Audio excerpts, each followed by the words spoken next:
Hi everyone, it is so good to see you. Welcome to KREM News at Noon. I'm Laura Papetti, and we begin, of course, with weather because it is certainly on everyone's mind as those extreme temperatures are making their way here to the inland Northwest. So Thomas, tell us, record-breaking heat on the way. Yeah, and it could start as early as today, Laura. Our current temperature has already hit 90 degrees as of this noon hour, and it's only going to keep climbing.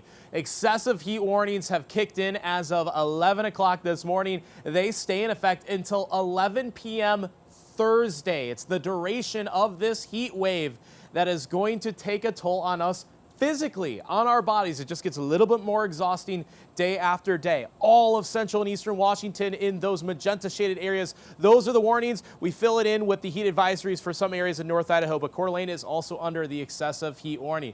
90 degrees right now. I think we top out between about 98 to 100 degrees in Spokane, and areas in central Washington will be even hotter yet as well. This is today's forecast between 101 to Moses Lake, as hot as 106 in Omak, also 108 already forecasted in the Portland area as well. The heat's only going to stay like this or be even hotter for the rest of this week. So coming up, I'm going to detail what our records look like day after day and just when the heat is going to break. But it is going to be a stretch of extremely hot weather, which will likely be our hottest days of the entire year.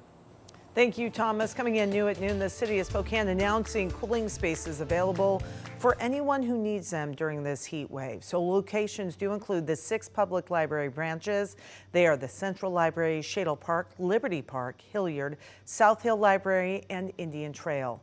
All locations will be open from 9 a.m. to 7 p.m. from now at least through Thursday, so we'll keep you updated on that. Additional support is available at the Trent shelter as well. The city says the shelter can serve as many as 400 people during hazardous weather. The shelter offers a cool space, water, meals, and snacks. And with this heat, there are a few things you can do to stay healthy, and certainly one of them is drinking water, a lot of water. Nicole Hernandez explains just how much we should all be drinking to stay hydrated in this current heat wave. Absolutely. It is definitely already quite warm out, and one thing to know is if you can start drinking water before you're heading outside, that's going to be great. But then once you are outside, you have to continue drinking that water as well. So the CDC's guidance there is that for every hour you're outside in the sun, in the heat, you should drink 1 to 2 bottles of water. So that means after a full day outside, whether it's going to work outside or you're going to the lake to cool off and you're going to be outside all day, after 8 hours of being out in the sun and in the heat, you should be drinking at least 8 of these water bottles, up to 16 potentially, to stay properly hydrated according to the CDC. Even while drinking water, you should still pay attention for signs of heat illness and heat stroke. So if you start feeling heat cramps, you start sweating a lot, or you get a headache, you should find a place to cool down and rest.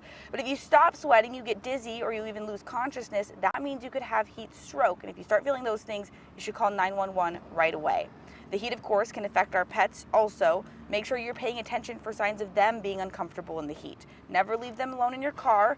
And if they need to get out to run off some energy, try to do that as early as possible before it heats up. And don't let your pups walk on the hot asphalt because it can burn their paws. Now, this heat is sticking around for the next few days, so the sustained heat can be dangerous for some of our vulnerable populations, like our elderly or our children. So now is the time, if you have an extra minute, try to check in on your friends, your family, your neighbors that maybe don't have air conditioning. Make sure they're cooling off in safe ways. In Spokane, Nicole Hernandez, KREM 2 News. Nicole, appreciate it. For the very latest on the excessive heat, including the latest forecasts, be sure to download KREM 2 Plus. It's easy and it's free. Right now, it's available on Roku, Amazon Fire, and Apple TV. Now to a developing story in North Idaho. The Bonner County Sheriff's Office is asking for your help to find a missing and endangered little boy. 1-year-old Forrest Brubaker is believed to be with his non-custodial mother, 40-year-old Laurel Hanna. Investigators say she has connections in Washington state, however, could be headed to Mexico. Authorities also believe they could be traveling in a white 1997 Toyota camper van or a blue 2011 RAV4.